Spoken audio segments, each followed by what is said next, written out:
What happens when a government tries to silence an entire generation by banning their voice online? In Nepal, this attempt backfired spectacularly. Gen Z, armed with TikTok, memes, and sheer anger, flooded the streets, burned symbols of corruption, and forced a prime minister to resign. But at what cost? At least 19 lives lost, curfews in the capital, and a nation standing at a dangerous crossroads. On September 4, 2025, Nepal's government announced a blanket ban on 26 social media platforms, including Facebook, Instagram, WhatsApp, YouTube, and X. The official reason?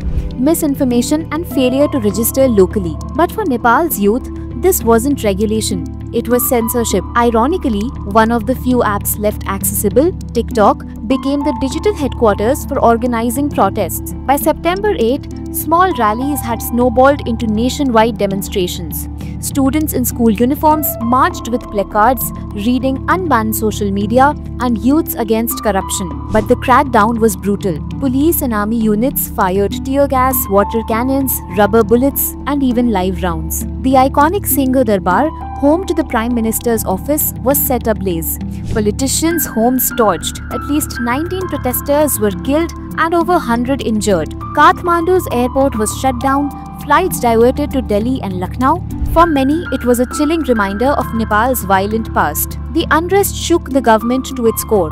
On September 9, the ban was rolled back, restoring access to all platforms. But the damage was done.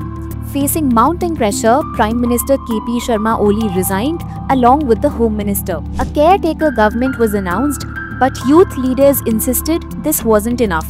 Corruption and nepotism had to go. Even international embassies from the US to Japan issued statements urging restraint and backing the right to peaceful protest. Who were these protesters? Mostly Gen Z Nepalis, students, job seekers, and young professionals. They are angry at 20% youth unemployment, rising inequality, and a political elite flaunting wealth online. One striking symbol appeared everywhere: the Straw Hat Pirates flag from the anime One Piece. For the protesters, it symbolized rebellion, unity, and freedom from corrupt rulers. From Kathmandu to Pokhara, from Biratnagar to Ithari, this was no longer just about social media. It was a youth revolution.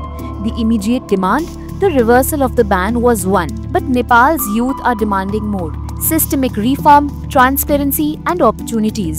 The army still patrols Kathmandu.